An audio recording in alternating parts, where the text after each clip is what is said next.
Welcome. I'm Carla Hayden, the 14th Librarian of Congress. We live in a challenging time, and polls show that major institutions in American society are less trusted and less respected than at any time in living memory.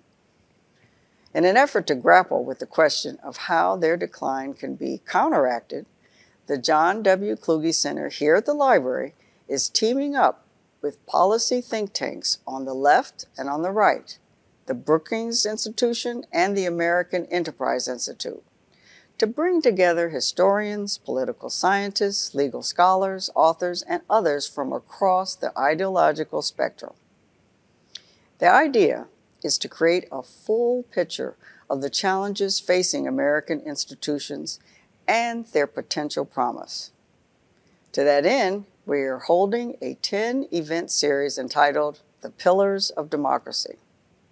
Fittingly, we start today with one of the institutions of government, the Article I branch, the U.S. Congress.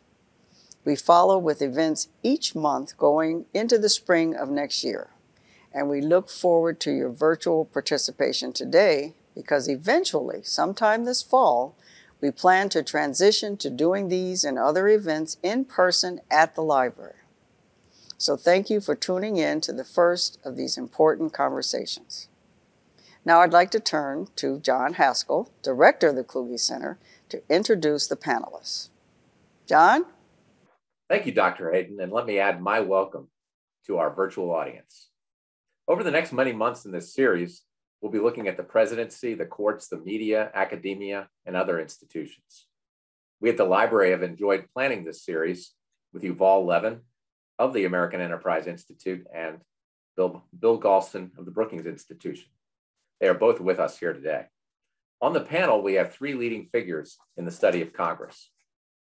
Frances Lee is professor of politics at Princeton University. She is co-author of The Limits of Party, Congress and Lawmaking in a Polarized Era, as well as the most widely used textbook on Congress, Congress and its Members.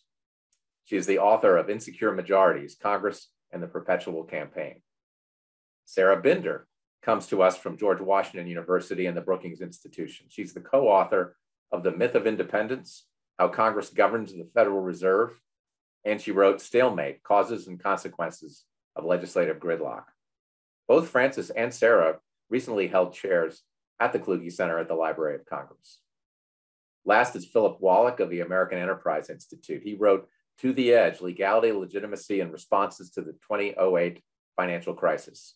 He has worked at several DC think tanks and in the United States Congress. Please note that we are leaving time at the end of the discussion for questions. You may submit your questions through the chat function on Zoom. The question and answers will be part of the recording of the event, and which will be posted on July 22. So to start the conversation, I'm going to give each of the panelists a chance to summarize his or her view of the state of Congress today. Sarah, let me start with you. Great, excellent. Thanks so much for including me. I would answer the question on the state of Congress this way. This is not a healthy Congress. And I mean that in both an acute and a chronic sense. And I'll just briefly touch on the acute problem and then spend a little more thoughts on the chronic problem. The acute problem, my sense is that this is a traumatized institution from the attack on the Capitol on January 6th because of the violence, because of the context of trying to disrupt the peaceful transfer of power during the counting of electoral college votes, and because of the challenges, I think, in investigating the root causes. We see trauma, I think, at the individual level of lawmakers and staff, but also at the institutional level. The sense amongst many lawmakers that they're not physically safe in the Capitol, and many do not trust their colleagues to keep them safe. And I see that as an acute problem, but what I really want to do is say a little bit more about what I see as Congress's chronic problem, that is its policy performance. Summarizing, I think Congress increasingly struggles to address the big issues of the day. And just to be clear, what I'm not arguing, I'm not saying that Congress is a completely deadlocked institution. There's a lot of ground between Congress's meeting the challenges of the day on the one hand and Congress's thoroughly gridlocked on the other. There's a lot of variation both within a given Congress as well as over time. But I do want to think a little bit more about the notion that Congress is increasingly struggling to address the issues of the day. We can certainly point to successes, right? Issues where Congress and the president are able to tackle a problem. Foremost among them, certainly the last year or so, has been the congressional response to the global pandemic. Responses spread out over a year. Optics weren't always pretty. But Congress did deliver several $1 trillion of fiscal firepower to fighting COVID and repairing or trying to repair the economy. Certainly other successes, tax cuts, 2017, regardless of what one thinks of them, sanctions against Russia, a NAFTA 2.0, and so forth. But my point is we register those successes in the numerator, right? What did Congress achieve? I want us to focus on the denominator, the big public problems that Congress and the president could, and many say should, address. Congress and the president are addressing a dwindling share of those big issues of the day. They leave rising numbers of challenges on the agenda: immigration reform, climate change, healthcare affordability, childcare access, poverty, gun violence, entitlement reform, and so on. Now, why? I think our most common answer points towards some version of partisan polarization. Partisan team play, your team's for it, so my team's against it, or ideological polarization, just sort of different views of the parties on what the appropriate role of government is in addressing an issue, or just sheer electoral competition, right? That's generating increasingly smaller and smaller majorities and frequently changing party control. Now, why do these changes leave so many issues deadlocked in the denominator? I point to 4 ways in which the effects of partisanship are manifesting themselves and complicating Congress's ability to function. First, the parties often disagree about whether an issue is a problem, such as tightening gun regulations. Elected Democrats and Republicans think differently about making it harder to buy guns, probably because their base voters think differently about the issue. If the parties disagree about whether something is a problem, for whatever reason, we're not obviously likely to see action, even in the wake of horrific mass murders. Second, the parties often agree that some issue is a problem, but they care about different dimensions of the issue. And they seem unwilling to give ground to the other party, probably because they don't fear retribution from their own party for inaction. And it's always easy to blame the other side for the stalemate, right? Democrats on immigration say want path to citizenship. Republicans want stronger border security. To get a deal, they have to give a little to the other side, but they can't seem to get there. Third, some issues, neither party is willing to recognize a problem. So entitlement reform, so the future viability of Social Security and Medicare, those tend to be longer term problems, right? They require lawmakers to impose some concentrated costs today, like raising when you can qualify for Social Security to benefit the future generations. And lawmakers don't like that electoral logic, right? They like the benefits today and buck the costs to the future. Fourth, on some issues, there may be bipartisan support to act, but too high an institutional hurdle. Filibuster falls in that category. We need to be a little careful here. Sometimes it's easy to blame the rules, right? Divided majorities blame the rules to deflect attention for their own internal cleavages. But certainly there are some issues where we have evidence of bipartisan majority support, House, Senate, White House, but not supermajority support. Failure to create that bipartisan commission, investigate January 6th events surely falls in that category.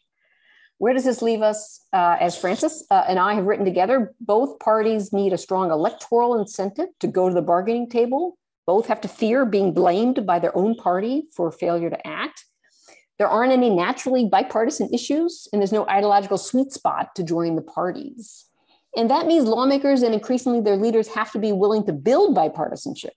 And in super partisan times, that does seem an increasingly high hurdle for leaders to reach.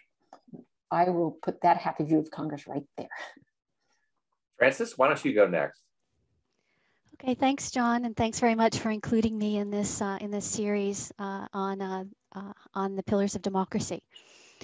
So my view of Congress today is that it's performing better than it's given credit for.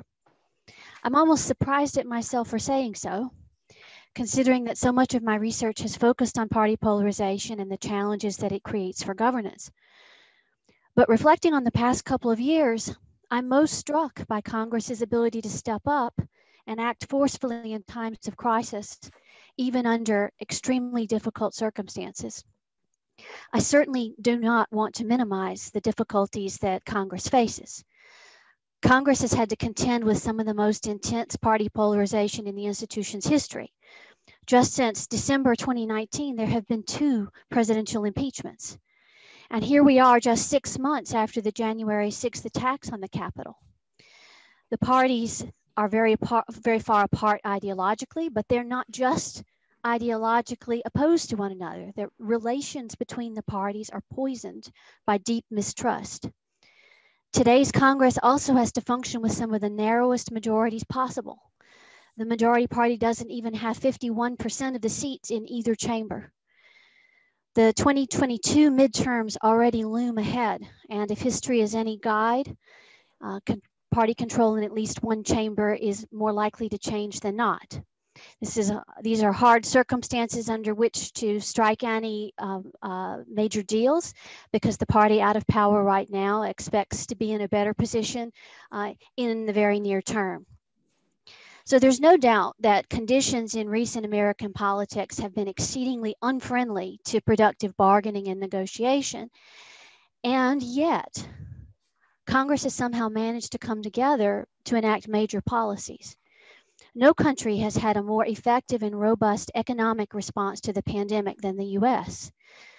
The IMF reported in April this year that the United States deployed extra public spending worth 25% of its national economic output for stimulus and relief, while the corresponding figure in Germany was 10%, and in France, Italy, and Spain, even less. During the height of the pandemic recession, more than 30 million Americans lost their jobs, and yet poverty did not rise. In fact, poverty for much of the pandemic has been lower than it was in January of 2020. Under the pandemic unemployment programs, the average unemployed American saw 146% of their lost wages replaced. No other country comes close to that level of income replacement. The reason was congressional action. Principally, we're talking about the CARES Act, passed without opposition in both House and Senate merely 2 months after President Trump's first impeachment trial. Somehow, amazingly, Congress in the spring of 2020 came together to pass the most massive piece of legislation ever enacted to that point. The polarized Congress somehow did this despite divided government, a House and Senate controlled by different parties, amidst a presidential election year. I find it hard to criticize Congress for policy gridlock so soon after it passed legislation that saved millions of Americans from economic devastation, preserved whole sectors of the economy from collapse, funded hospitals, food aid, rental assistance, state and local governments, and mass transit, and managed to underwrite the fastest vaccine rollout in history. Pandemic relief wasn't even everything Congress accomplished in 2020. There was actually additional significant legislation. Congress passed legislation protecting 1.3 million new acres of wilderness. It also enacted a $35 billion energy package that is arguably the most significant climate legislation Congress has passed to date. Since 2017, Congress has passed bipartisan legislation overhauling federal criminal justice policy, revamping trade policy with Mexico and Canada, updating copyright law for the digital streaming age, and mandating paid maternity leave for more than 2 million federal civilian workers. Furthermore, when it comes to legislation, Congress is far more bipartisan than is generally appreciated. As Jim Curry and I show in our recent book, the laws enacted in Congress today garner just as much bipartisan support as the laws it passed in the 1970s. The Affordable Care Act and the Tax Cuts and Jobs Act are highly unrepresentative of how lawmaking normally works today. Most laws that get enacted, including the most important laws, still garner bipartisan support. Polls show that the public wants to see bipartisan cooperation on lawmaking, and that is, in fact, how legislation works most of the time. Of course, there are many pressing policy problems on which Congress has not mustered the will to act. Sarah offered a list.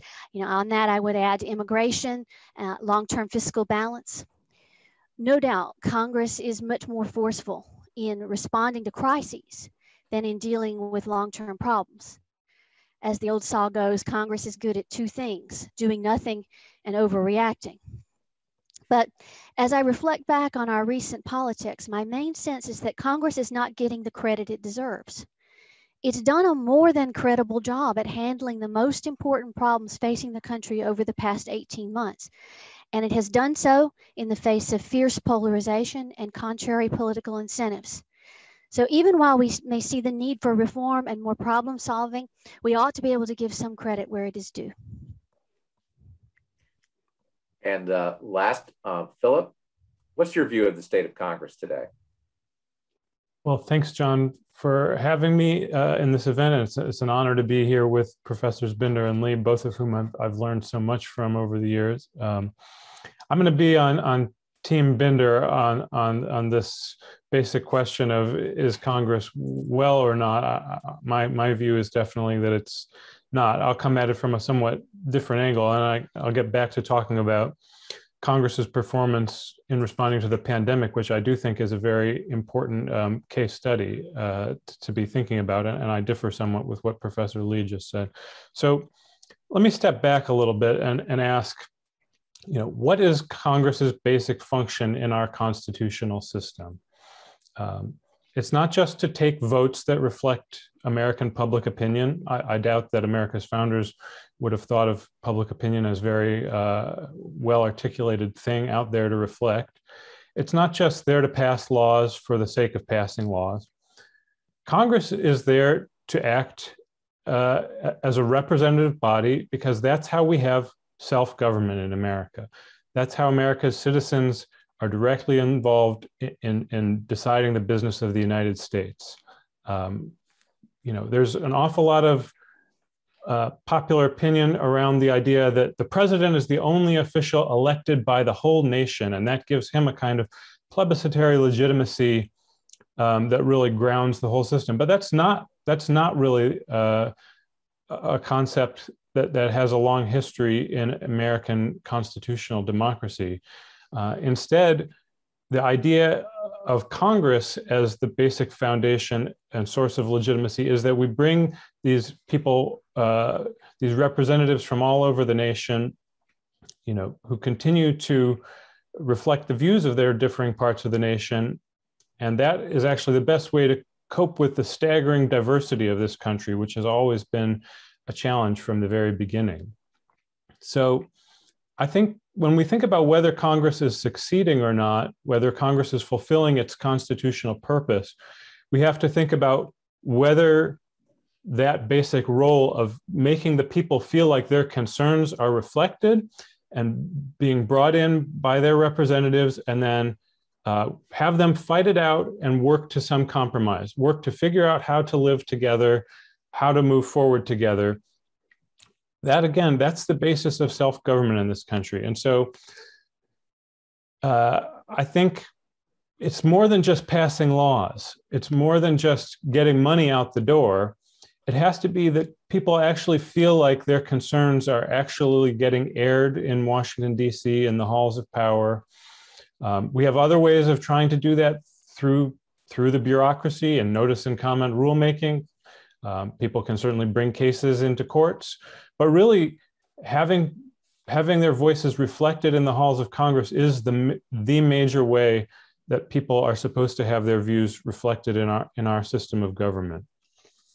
And so when Congress does provide a forum where these views, fight it out and then work to a compromise, people have faith in self-government. When it becomes a forum for name calling and for ratifying deals that are made sort of off stage, people start to think that representative government is just kind of window dressing for the real power plays being made elsewhere, that the political system depicted in the House of Cards is not so far off from the truth. And then they start to think about sort of, well, how can we influence the royal court to get our people what they want, rather than working, again, to compromise with others who have different interests, different values, but nevertheless we see as our fellow citizens and can work for. So let me turn to COVID to make all this less abstract. So I agree with Professor Lee. If you thought Congress is everywhere and always beset by paralysis, the responses to COVID-19 show that that's not the case. Overwhelming bipartisan majorities passed historically large supplemental appropriations bills and set up all kinds of programs to help people have enough money to go on living their lives, and that is something. But from my point of view, the actual debates in Congress were incredibly anemic, and especially they lacked the feature of actually figuring out how could we actually stop this virus. We sort of dusted off our playbook from the financial crisis and said, well, we know a lot of things about how to prop up the financial system and how to help people weather difficult economic times. So we're going to do that, and we're going to take all those responses and put them on steroids this time around. And so a lot of what was argued about was just how much cash we were going to send out the door. But there was a striking lack of talk about, well, how could we actually help people go about their lives without transmitting this disease? How could we work on keep doing things that are very important to us, like keeping schools open while figuring out ways to suppress this virus? And so when I think about, it's true, if you look at peer countries, some of them certainly didn't do any better, but it's not the case that there are no countries that thought more clearly and acted more expeditiously about this. We look over to South Korea, for example, and they really devised a response that suppressed the virus so that they didn't need such a massive economic bailout on the back end. So, my fear is that Congress is becoming kind of a place where deals worked out off stage between the president and maybe some congressional leaders get voted on, and maybe we can vote things through. Maybe it's not just a matter of being a giant morass where nothing can pass, but it's not providing the kind of forum where we actually hash out our differences and figure out a way to live with each other. And that, in turn, is part of why this country is having such a difficult time seeing itself as a single nation. Thanks, Phil. Sarah, I wanted to pose this question to you and kind of put you on the spot. At first blush, it may seem like you and Francis are in disagreement in your assessment of Congress. Or is it really the case that you're using a different metric in assessing policy performance? So in your view, how much, you and Francis know each other, how much in disagreement are you? Can we sort this out? So it's an excellent question. One way to think about the differences, and this doesn't entirely do justice to the differences, but one basic difference, and with a caveat, I'm sure Francis can point out caveats here about why she might not think of it this way. There's certainly a numerators versus denominators difference here. And Francis obviously acknowledges the issues that aren't getting traction. I really do put more emphasis on trying to answer the question, is Congress able to solve problems? And I think that demands a broad sense of what is on a broad agenda. And I use the agenda very loosely because obviously the parties disagree at times about whether something is a problem. But I think the more we emphasize what Congress has been able to achieve, and Francis makes an important part that first we tend to, I think the public tends to not really, I think they do give Congress a bad rap. But the more we emphasize what Congress does achieve, I think it lessens the attention to what are the issues on the agenda year after year or Congress after Congress that just don't ever get resolved, even when seems that you and I and many people, I'm sure, on this webinar could, in a room, come up with a solution. DACA, right? It seems in the past that solutions have been in reach. Climate change, even if it's just like a small portion of it, why don't they seem unable to take the low-hanging fruit at times, even though the issues have been out there? And there are lots of policy solutions. Is the politics seem overly suppressing the types of decisions that I think reasonable people could come up with. Frances, you deserve a rejoinder, Frances. I don't really disagree with Sarah's central point here. You know that there are many issues that Congress is failing to address, many pressing problems. Long-term thinking is not Congress's strength. Congress tends to be a reactive institution. I mean, it's a large collegial body. It's bicameral. It needs leadership, and it's going to respond to leadership that it's not. It's a body of generalists, something that Phil Wallach's work has emphasized. This is not, they are not policy experts. So it faces many challenges in responding. I suppose that if I'm looking for how to understand the different perspectives that Sarah and I are bringing to bear to the question today, is that I focused on the scale of the problems that Congress has faced recently, which is just unthinkably large. And it had to do so in a context where Congress couldn't even meet in its usual procedures last year. And so, just to struggle to find a way to continuing functioning as a legislative assembly.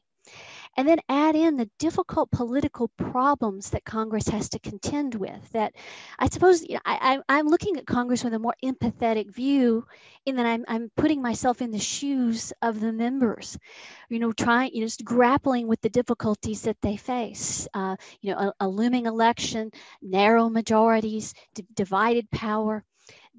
There were very difficult relations with the executive branch.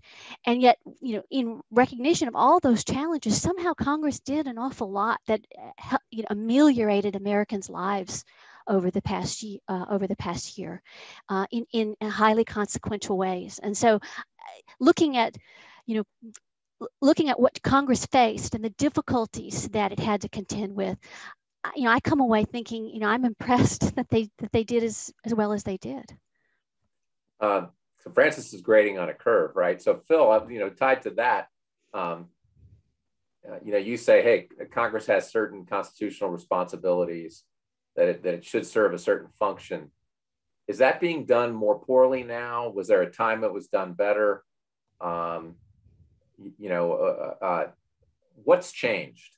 Well, I think Congress of every era has its problems that both insiders and outsiders find with it.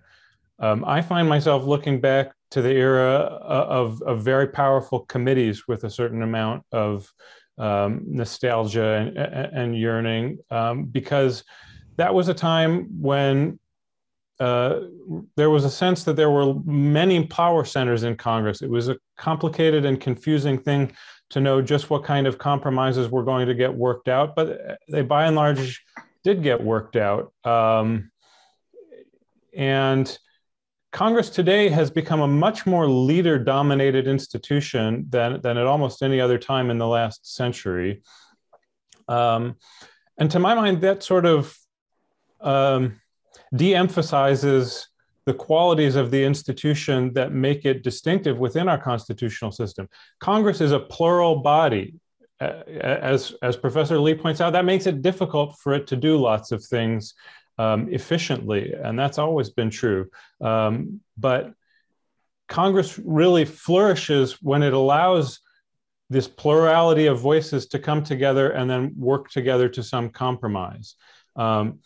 If instead we sort of have the sense that there's a lot of yelling going on over here, and then the leaders, the grown-ups, as they're sometimes called, have to work things out between themselves elsewhere, and then get their members to come along at the last minute. That really diminishes the sense that Congress is, this engine of self-government that I was talking about. So, to my mind, this leader domination really is distinctive in the 21st century, and you could date the rise of it back to the 1980s, I suppose, if you wanted to, especially in the House. But I think it really is the thing about our modern Congress that we have to grapple with. Sarah, what do you think about what Phil said, that when Congress had I'm probably referring to the 1950s and 60s, more committee-centered policy-making process as opposed to leader-directed. Is it? What do you think about that as being better? Were they better at representing the people? Were they better at addressing problems? So I interpreted Phil to be talking about the 1970s into the 80s, which I'll come to in a moment. So we can let Phil tell us what he really meant. Yeah, Phil, what did you really mean? More like what John said. Okay. Well, I think when everyone is talking about the 50s and 60s, one needs to bracket it as a period before the voting rights era and the civil rights era. And so the types of voices who are at the table in a committee system dominated typically by conservative Democrats, because they're the ones who never lost their seats on the rare time when Republicans took control briefly in the 40s and briefly in the 50s, that it wasn't a terribly representative body. So I see Phil's point about the possibility of some sort of devolution of policymaking or decentralization of the policymaking process, less leader dominated, perhaps generating the conditions of better problem solving, as it were. I am a greater fan of the 70s into the 80s, where there seems, in part because the parties are less sorted. We've got liberals and conservatives really in both political parties, both Democrat parties and the Republican parties. You have a greater tolerance, I think, because of the ideological and partisan diversity, greater tolerance on the leader's part for the uncertainty that comes from putting issues on the floor and allowing lawmakers to vote.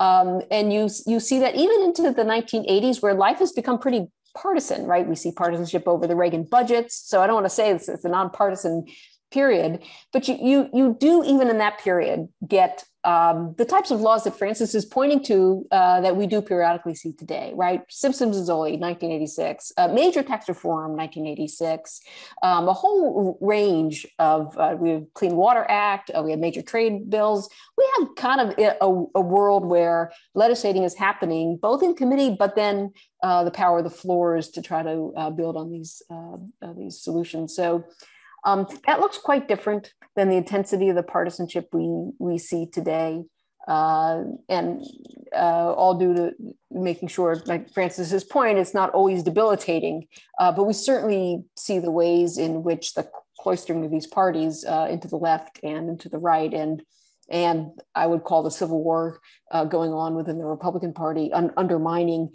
the ability of the parties to get to the bargaining table in the first place. Francis, why isn't partisanship debilitating? I mean, that's the conventional wisdom is partisanship's out of control. It clearly seems to be, but in your view, it hasn't necessarily stopped the policy making from happening. So why hasn't it? What's the danger here? I agree with Sarah's point that partisanship gets in the way of policy progress in many issues. I mean, the disagreement between the parties often does stymie progress. But Congress still does a lot. It still acts on a wide range of issues. I mean, the level of bandwidth that we saw just last year, in addition to the COVID legislation, is pretty impressive. I mean, the major national parks legislation, the climate energy bill, the finally addressing the whole issue of surprise medical billing. I mean, this was last year in addition to all the problems Congress faced with COVID. Now, it tends to happen these days, not in the individual pieces of legislation that were characteristic of the committee era. This tends to be put together in these large omnibus packages. Many of them were negotiated at the committee level or with the committee principals involved, but they can't pass by themselves. So you have these large vehicles right before a deadline where Congress does most of its policy making. I think this is one of the reasons why Congress has a public relations problem, that people don't realize everything that Congress is doing because it tends to happen in these big bills right at the end of a deadline, right before the holidays or right before recess. And then it's too much for the news media to even process what actually happened. And so there isn't coverage of the breakthroughs that Congress did manage to achieve. In many cases, these achievements happen because the parties in Congress are still capable of doing the old-fashioned log rolls. That Democrats have a set of priorities. In many cases, those priorities are not anathema for Republicans, and vice versa. And so they put together these packages where Democrats get their wins, Republicans get their wins, and it is bipartisan. And so they can do this as long as it's not one of those issues where the two parties disagree whether there's a problem at all. And so there's room for maneuver there. And I take the climate legislation at the end of last year as a hopeful indicator of the possibilities there, that even on an issue like climate change, where the parties disagree about the extent of the problem, they managed to agree on legislation. The two parties, I think, if you were to talk to the negotiators involved, didn't necessarily agree on what they were accomplishing with that piece of legislation. That the two sides disagree about what they're achieving, and yet they can still move the ball forward. They can still make progress. And so that is still how Congress can achieve breakthroughs, even under these exceptionally difficult, polarized conditions that Congress has to contend with. So many years ago, there was a political scientist who said, in effect, that Congress had congenital problems. It was, based on its constitutional genetic structure. It was slow. It's going to be slow. It's going to be parochial, maybe vitriolic. We're all hampered by whatever genes we got. So what's, at the end of the day, what's reasonable to expect from an institution like Congress? Is there a way that we could help our audience understand and maybe have a more sophisticated view of what we can reasonably expect from Congress? Any of you wants to start if you have a pithy way that we can get there? I'd like to circle back to Phil Wallach's point about Congress as representative. It's true that congressional processes today are less deliberative than they used to be. But Congress is still representative in that you've got the range of views that exist in the public represented in the institution. And yes, that involves vitriol. It involves a lot of disagreement. And the public doesn't like it when it looks in the mirror and sees itself represented. That people tend to overestimate the extent to which the views they personally hold are widely shared. But Congress forces you to confront the fact that that they're not universally shared, and that there's strong disagreement with your values, with your priorities, and so you don't like the image that you see. But I see the problem in that sense is, sort of the public not having a realistic expectation of a representative body, given the massive size of the country and given the diversity of views that exists in the public. That we need to come to terms with that Congress is a legitimate representative body that reflects those differences across the continent. Phil, what do you think is reasonable to expect from a body like Congress? Well, I very much agree with what Francis was saying. I mean, there's a reason we have the old saying about the lawmaking and sausage making, right? I mean, to some extent, people like the abstract idea of compromise, but when it gets to actually seeing people giving half a loaf to each other in the process of trying to gain leverage over each other in negotiation, they find it rather unseemly, and they tend not to really like it very much. So in some ways, Congress is not likely to become a popular institution, even if it is performing as it's supposed to. Now, I think this question of, is Congress functioning as this representative body right now? I think Professor Lee is right that there are all kinds of people in Congress, but the problem we're having right now is that they don't all acknowledge the legitimacy of the process that they're involved in. A lot of them are coming in and playing along some of the time, but then turning around at the end of the day and speaking to millions of people, not just their constituents in their districts or their states, but speaking to a kind of national audience and saying, I'm involved in this, but I know it's fundamentally it's out to cheat you and advantage special interests who are trying to rob and steal from the common inheritance. And I'm a champion for you because at the end of the day, I know not to believe in this system and that it's all a big fraud. I think that's a bigger problem, certainly on the Republican side today. But I think there's some of that flavor across the political spectrum. And that's a big problem. That's what I look back at the 1950s and 60s and see something to admire is that, yes, conservative Southerners did have an outsized influence. And yes, that was very regrettable in many, many ways. I wouldn't claim otherwise. But at the end of the day, when they lost, Senator Richard Russell went home to Georgia and said, I think this was the wrong thing for Congress to do. And now it's the law of the land. And this is the legitimate act of Congress. And you all need to get in line and follow the Civil Rights Act until we can overturn it through the legitimate legislative process. I don't hear a lot of people saying things like that today. I hear a lot of people saying, if I lost, it's because the other side must have cheated. If any one thing that I wasn't able to get through didn't happen, it's because the whole system is rigged. And when you're willing to sort of throw the whole thing under the bus like that, it really creates some big legitimacy problems that I'm very worried about. Sarah, I know you brought that very issue up at the beginning that Phil just touched on. What's your view of what's reasonable to expect from Congress? So I think Francis and Phil have really put their fingers on it. I think just reflecting on what Phil just offered, I think he's really right to contrast what we're used to in the past of this notion that members of Congress will run for Congress by running against it. But as Phil said, it's something very different today when there's a lot of lies. And as Phil said, if I can't win, then I'm going to tear down the institution.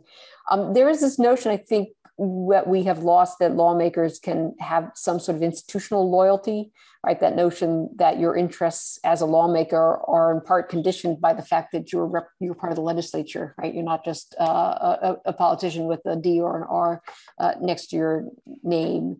And so, I mean, these questions, we see them on things like the war powers questions, questions about the national emergency during the Trump administration, sort of trying to circumvent Congress's power of the purse.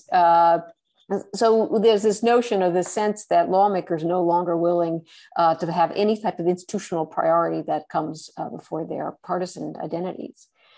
What's reasonable what would be reasonable for the public to know?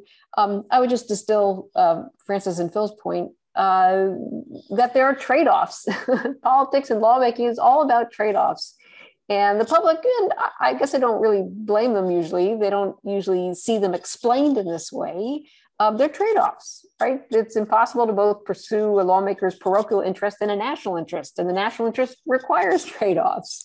And so, and not just in partisan trade-offs, geographic trade-offs, industries and so forth. So, and lawmakers often have an incentive just to fuel the anger back home.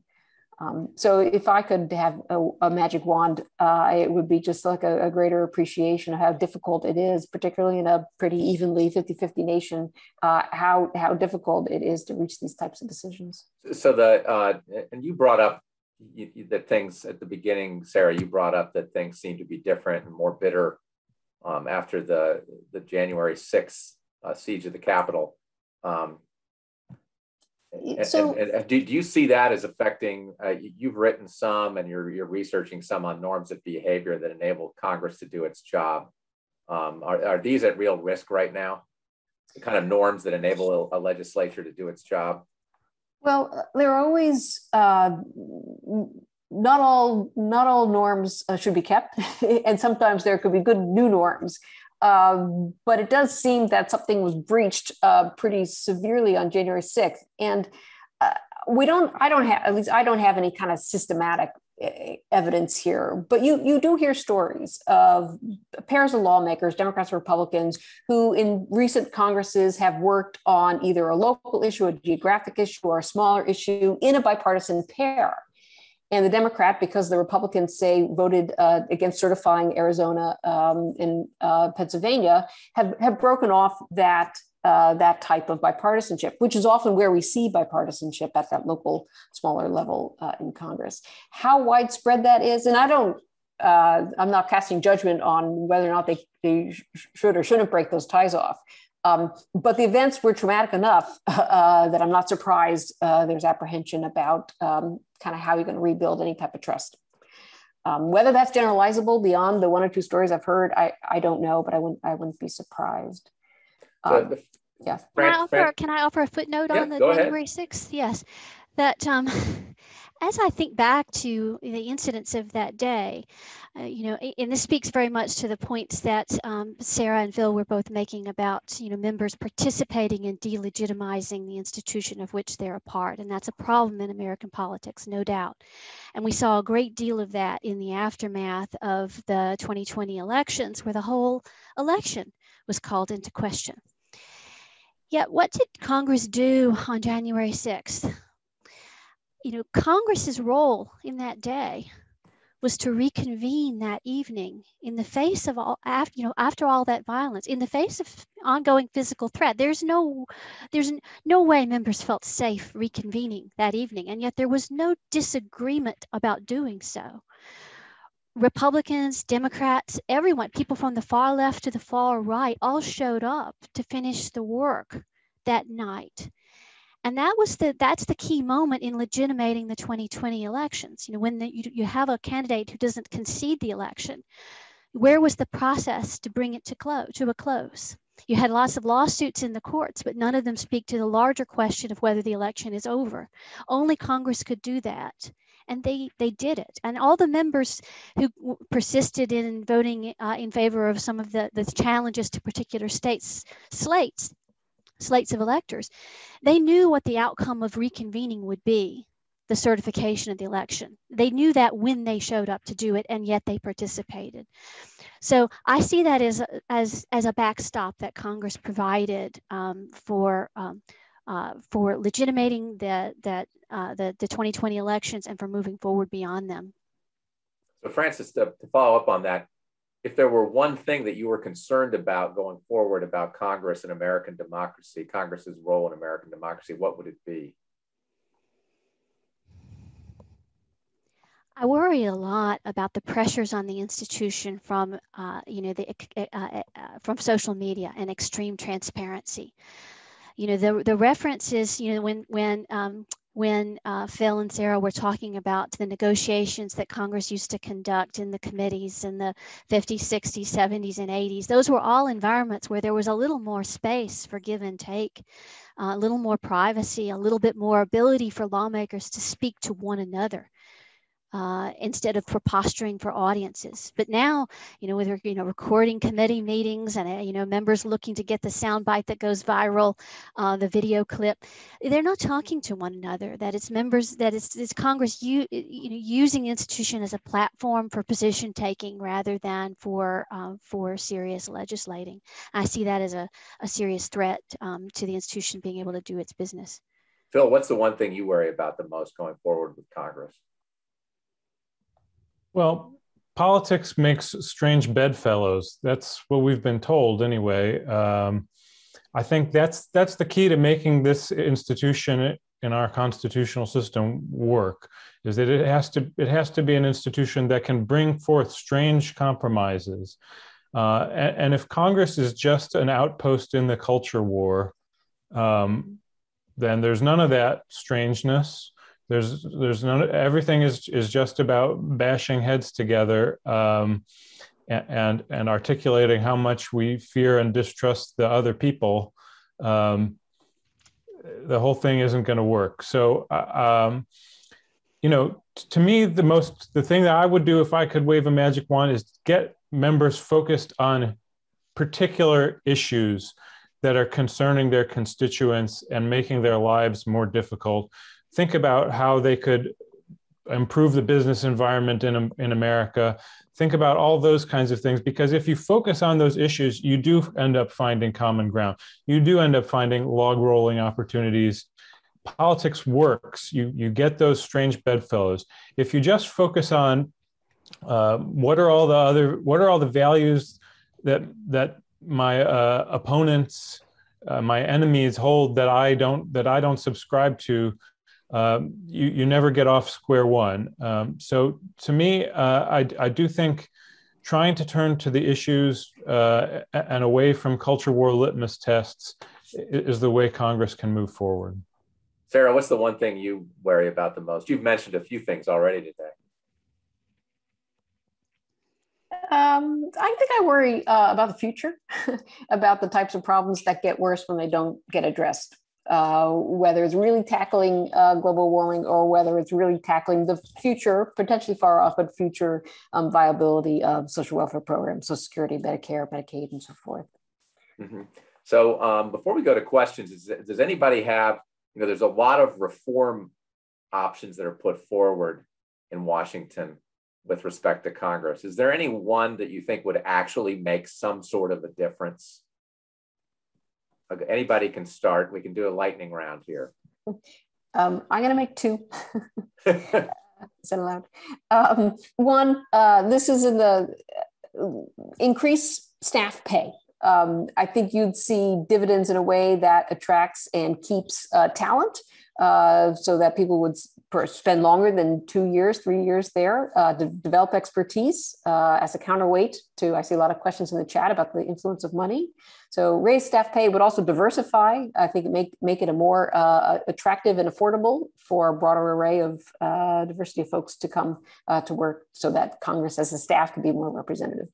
And we haven't gotten to this at all. I'll just tack on the table for later. I think it's time to reduce those supermajority thresholds. I'd be in favor, as I have been for 25 years, of nuking what we now call the legislative filibuster, without any illusions that it's going to be to solve the great magic wand.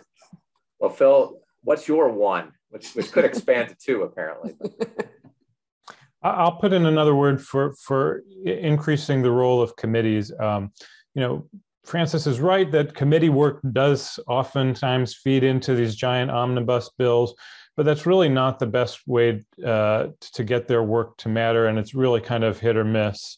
I think a lot of members turn to social media and that kind of game because they don't see the angle in working diligently as a workhorse on a committee, because they just don't know that it's going to go anywhere. So I like the idea that committees should have some guarantee of moving legislation onto the floor and getting it debated. If they knew that, they could create more of a system where they know that the work they're doing is meaningful, and that would hopefully draw members into, again, that focus on the policy substance instead of the fireworks. Francis?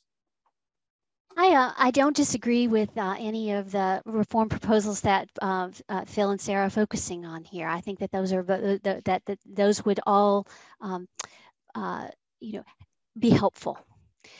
But my view is that the big problems that Congress faces today are political more than they are institutional. The fault, dear Brutus, is not in the stars, but in ourselves. And by ourselves, what I mean here is in the divided public that Congress represents, the evenly divided public that Congress represents. That's a challenge for any legislative institution. To manage these bridging the gulf, the divides in the society. It's also a political problem in that that members have to face elections repeatedly, every 2 years, with the question of which party will be in control after the dust settles, and that creates all kinds of problematic incentives for thinking long term and for productive negotiations. This is the unsettled nature of our politics, that a party might almost by accident win unified control, and it tends not to last long. And so, I think Congress would perform better if elections would provide a more decisive result, a more decisive outcome, a clearer picture of what the public would like to see in terms of public policy, and that we haven't been getting that, and Congress has to muddle through in the absence of that guidance. Well, let's move on to questions. One of the partners in this effort is the American Enterprise Institute. So Yuval Levin is here. He's been monitoring the questions that have come in through chat and through the Q&A functions. So he's here to ask the questions that have been raised in the chat. Let me bring Yuval back in. Welcome back, Yuval. Well, thanks a lot, John, and thanks to all of you for a really great conversation, both deep and broad. And you've covered a lot of what's in the questions, but I think that I can take a few of the questions that have been put forward and wrap them into a couple of themes that maybe haven't quite come up. And I think I'd start with a question that came up in a variety of different ways, and that relates really to what Francis just ended with. And that is whether there are changes to the electoral system that might be constructive as ways of thinking about how Congress works. There's talk of all sorts now about whether it's ranked choice or multi-member districts or things of that sort. And if the issue is the way in which Congress represents the public, are there electoral reforms that to any of you seem like they might actually be constructive, or are these not really ways to change how the institution works if it's always going to reflect what is really a divided country? Which of you like to jump in first? Phil, you want to jump in first? Well, we have a member of Congress, Jared Golden of Maine, who is in there because of ranked choice voting. He didn't get the most first choice votes, but he won on once the ranked choice process played out.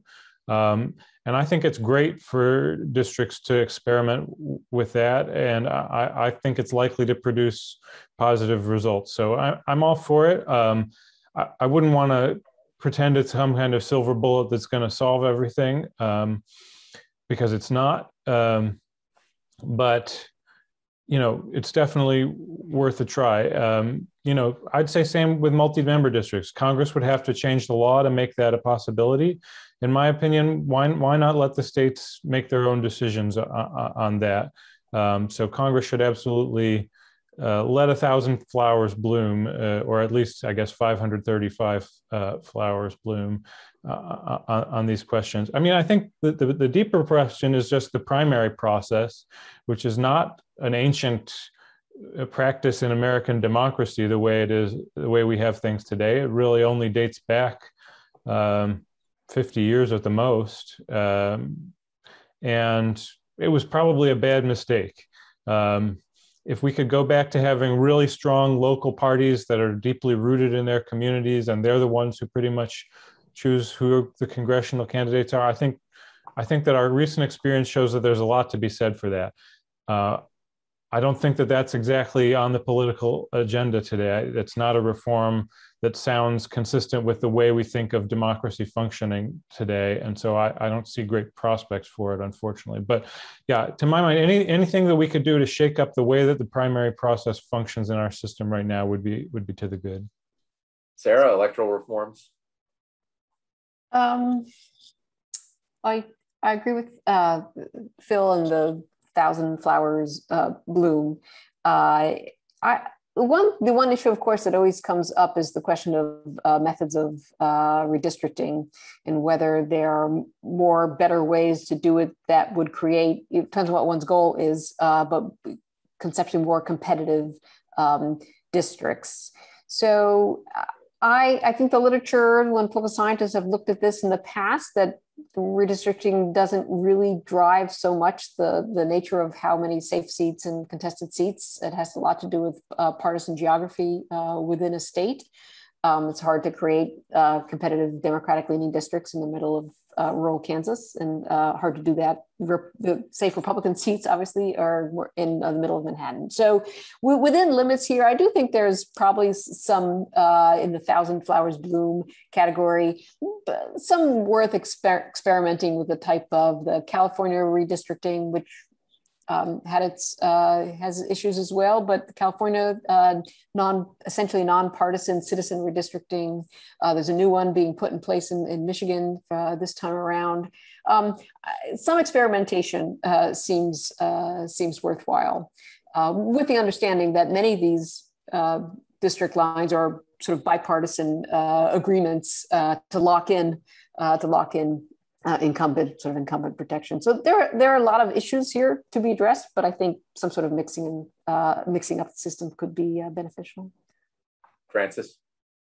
Have a lot to add here. I have been watching the experimentation that has been occurring on ranked choice voting and on redistricting reform, the top 2 primary.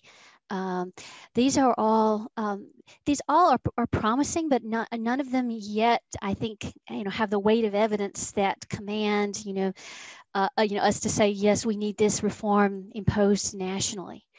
So I think this is a time for watching what is happening around the country and for studying it, and and waiting to see what emerges. Now, in the end, control of Congress, there's got to be a coalition, whether it's a two-party, whether we continue to have a two-party system or not. In the end, someone has to be elected speaker. Someone has to control the committee. Someone has to control the agenda. We can't get rid of some of these fundamentally zero-sum aspects of politics. And so we can't take the politics out of politics in that sense. That that sometimes I think reformers are looking to do that. And we need to recognize where the limits are. That Congress is a political body, but I take heart in the innovation that's occurring around the country, and see it as worth monitoring closely. Yuval, you have other questions? So a number of people have asked in different ways about the return of earmarks, and some in general would like to see if you think that will be transformative. And there's a particular question about this notion in the House of letting members keep earmarks in a bill even when they vote against the bill, which seems to this questioner to be counterproductive and against the whole concept of what earmarks can achieve to enable accommodation and bargaining. What do you all think about the return of earmarks? I think earmarks are useful for congressional negotiations. I mean, when Sarah and I were working on that topic, and how can negotiation in Congress work and how can it be improved? You hear from lots of members that the earmark ban made things harder, made negotiation more difficult. It took away one tool that coalition leaders had to get buy-in on legislation. There's still room for other kinds of log rolling, and in fact, that's how these large omnibus packages get put together. They're fundamentally big log rolls, but this was a mechanism that Congress, denied itself, and that bringing it back with reforms about try to avoid corrupt practices in the use of earmarking. That I see this as Congress in some ways acknowledging that it has a legitimate role in how funds get distributed, and that this is not, that in the end it's still a political matter, that that the executive branch is not outside of politics, as it might make decisions about where to allocate roads and bridges and government grants. So I see that as a step forward, but not a transformative step. Sarah, you want to go ahead? Sure. So I was a little surprised when I saw a quote, I'm forgetting which committee chair it was from, about what the questioner had referenced about, well, if the Republican minority party member gets an earmark but votes against a bill, then we're not going to strip it out. Well, we'll see if that's the actual outcome. We don't know. But if it is, it is a little bit of a head scratcher, at least according to the sort of theory of earmarks, that it's a way to get buy-in to build these broader coalitions or a log roll for a policy change. And it may be that expectation that giving a concentrated benefit to a minority party member will induce them to vote for an appropriations bill. It may be that that fit well in a world where Congress individually, it's been probably at least 20 years, individually did appropriations bills. But now they come inevitably into one big honking package at a deadline. And minority party members will tell you they don't know what's in it, or there may be other prominent salient issues in the bill that they're not going to vote for, which would overweight having earmarked. So I think it's a little bit of a learning experience here, if not an experiment, to see how does the majority deal with minority party members who renege on an implicit promise here, and how widespread that is. Just keeping in mind, I think earmarks, at least from the political scientists who study earmarks, have shown that they're valuable to majority party members for electoral purposes. I haven't seen as many studies, some, but not as many, showing that they're valuable for the sort of building of large, broad general welfare measures in the Congress. Phil? You're on mute. Okay. You know, I will say, just in a historical perspective, about 15 years ago, when earmarks were at their height, the chairman of the Labor HHS appropriations bill at the time got extremely frustrated. It was a Republican, Ralph Regula, in the House, got extremely frustrated because Democrats got their earmarks and wouldn't vote for it. So this happens in both directions, and maybe as a function of the partisanship. You know, that ends up winning the day over against, you know, the log rolling impact you might hope it would have. Yuval, any other questions? Sorry, I'll just say one quick thing. Yeah. You know, to my mind, it's better for I don't think we should be embarrassed of members' parochialism. And it seems healthy to put it in the laws right there for everybody to see. In some ways, rather than sort of asking members to become lobbyists within the bureaucracy, where really their work is a whole lot less clear. You know, I think parochialism doesn't have to be a dirty word, and letting members be above board for pursuing projects for their districts seems healthy to me. Yuval?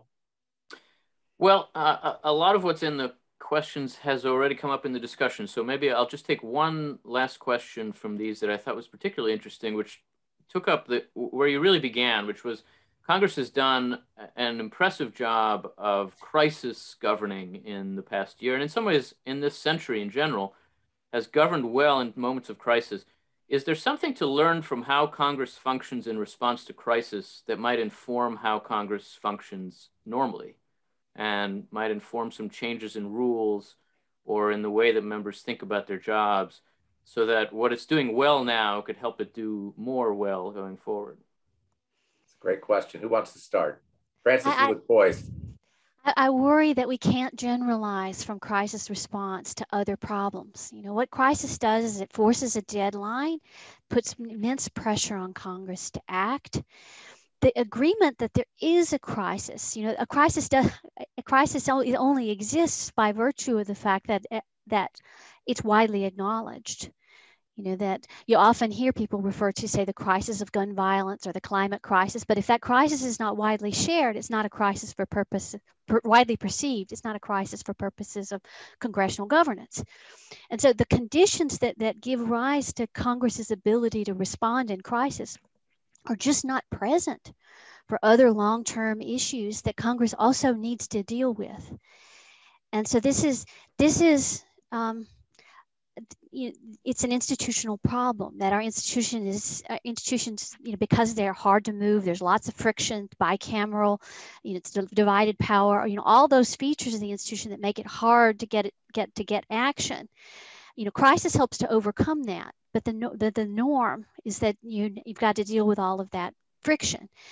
Leadership can make a difference there, or the perception that there's a real mandate after an election for action on some issue or another that can help overcome it. But in general, I think that crisis is just fundamentally exceptional, and that you know, we don't get great guidance for how to make Congress function better across the range of issues on which we need it to act. Phil? think what Francis said is right.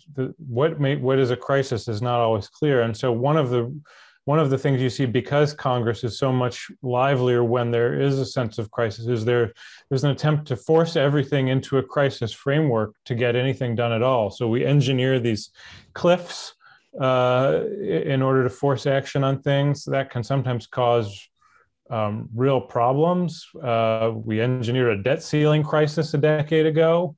That doesn't really, in retrospect, look like a very healthy way of dealing with our fiscal problems to me.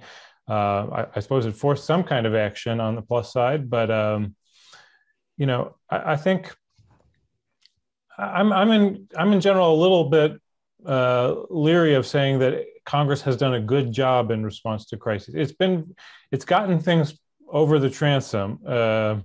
It's gotten things out there, but in part, crises have allowed it to pretend that trade-offs don't exist. I really like the invocation of trade-offs before. Congress really ought to be a body about sorting through difficult trade-offs. And in crises, Congress has found a way to just open the floodgates of cash, and then everybody gets some, and it seems like we don't have to make any really difficult decisions. But in my view, they're skating right past a lot of really difficult trade-offs that are being made.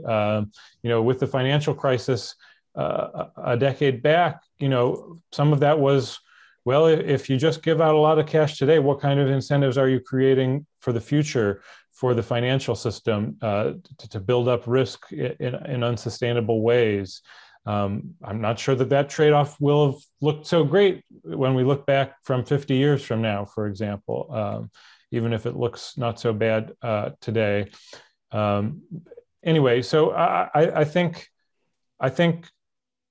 trying to make everything into a crisis is precisely the wrong way for Congress to go forward, because it needs to be a place where we can acknowledge trade-offs and work through them, and not just act as if everything is a unifying moment of do or die. Sarah, last word on this question. Sure. I'll just add just a small addendum to Francis and Phil's points.